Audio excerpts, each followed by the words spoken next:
السلام علیکم دوستو۔ عربوں میں رواج تھا کہ جس گھر میں بچی پیدا ہوتی تھی وہ اسے دفن کرتے تھے۔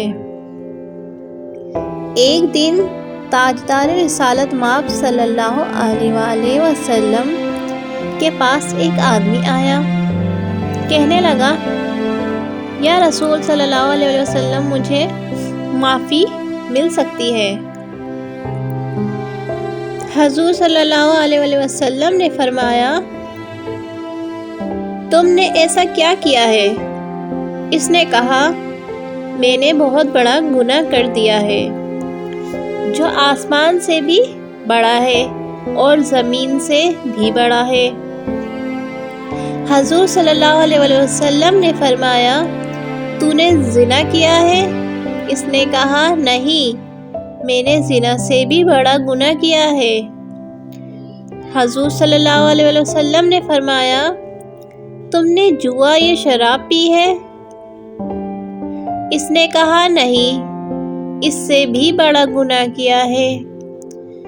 حضور صلی اللہ علیہ وآلہ وسلم نے فرمایا، ایسا کیا گناہ کیا ہے جو آسمان سے اور زمین و کائنات سے بھی بڑا ہے؟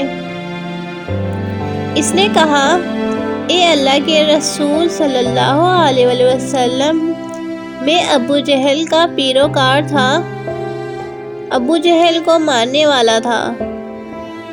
میرے علاقے میں بھی یہ دستور تھا کہ بچی پیدا ہوتی اسے دفن کر دیا جاتا۔ میرے گھر میں کوئی اولاد نہ تھی۔ 14 سال گزر گئے۔ 14 سال بعد ایک بچی پیدا ہوئی۔ میری بیوی نے کہا، یہ اولاد پہلی ہے، ہم اس کو زندہ دفن نہیں کریں گے۔ حالانکہ حکومت کا اعلان تھا، یعنی ابو جہل کا اعلان تھا کہ بچی پیدا ہو جائے اسے زندہ دفن کرو، کہیں بڑی ہو جائے تو اسے کوئی لینے نہ آ جائے، کوئی ہمارا داماد نہ بن جائے، کوئی ہماری ناک کاٹنے والا نہ آ جائے۔ لہٰذا میں نے فیصلہ کیا ہے کہ بچی کو زندہ دفن نہیں کریں گے۔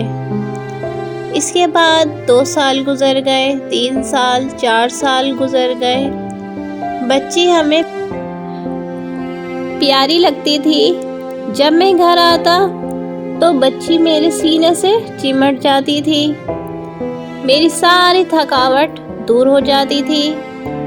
ایک دن مکہ کے چوک پر ابو جہل نے میرا گریبان پکڑ لیا۔ اس نے کہا، تیرے گھر ایک بچی ہے، تو نے اسے زندہ دفن نہیں کیا۔ آج میری پولیس آئے گی اور اسے زندہ دفن کر دے گی۔ میں نے وعدہ لیا کہ کل کو میری ناک نہ کٹ جائے۔ میں گھر آیا، میں نے نیت کی اور ارادہ کیا کہ آج اس بچی کو زندہ دفن کر ڈالوں گا۔ میں نے اس کی ماں کو نہیں بتایا، صرف یہ کہا کہ اس کو تیار کرو، اس کے ماموں کے پاس لے جاؤں گا، اسے وہاں چھوڑ آؤں گا، کہیں ابو جہل کے جلاد آ کر اسے ذبح نہ کر دیں۔ اس کی ماں نے اسے تیار کیا، نہلایا، اسے نئے کپڑے پہنائے، دوپٹہ پہنایا، آنکھوں میں سرما لگایا۔ میں جب چلنے لگا، اس بچی کو میں نے اپنے ہاتھوں میں اٹھا کر سینے سے لگایا۔ میں بچی کو اٹھا کر جنگل میں پہاڑوں پر لے گیا تو بچی کہتی ہے، بابا جان، یہاں تو ماموں کا گھر نہیں ہے۔ وہ پریشان ہو گئی۔ میں نے اس کے منہ پر تماچا مارا، وہ خاموش ہو گئی۔ پھر ایک پہاڑ کے دامن میں نے اس کی قبر کھودنا شروع کر دی۔ میں کھودتا رہا اور وہ کہتی رہی، ابو جان، کیا کر رہے ہو؟ میں اسے کہتا، خاموش ہو جاؤ۔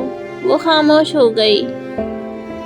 جب میں قبر کھود رہا تھا، اسے یہ نہیں پتا تھا کہ یہ گڑھا میں اس کے لیے کھود رہا ہوں۔ وہ اپنے دوپٹے میں مٹی ڈال کر نکالتی رہی، میرے ساتھ مدد کرتی رہی۔ جب گڑھا بڑا ہو گیا، میں نے اس بچی کو گڑھے میں اتارا تو وہ بچی رو پڑی اور کہنے لگی، ابو جان، آپ کو مجھے اسی طرح دفنانا تھا تو آپ مجھے گھر میں بتا دیتے، میں امی جان کو آخری سلام تو کر کے آ جاتی۔ اس کہانی کا اگلا حصہ آپ کل آنے والی ویڈیو میں دیکھ سکیں گے۔ کل تک کے لیے تھوڑا سا انتظار کیجیے۔ اگر آپ سب کو میری ویڈیو اچھی لگی ہو تو ویڈیو کو لائک کریں، چینل کو سبسکرائب کریں اور زیادہ سے زیادہ آگے شیئر کریں۔ آپ سب کا بہت بہت شکریہ۔ اللہ حافظ۔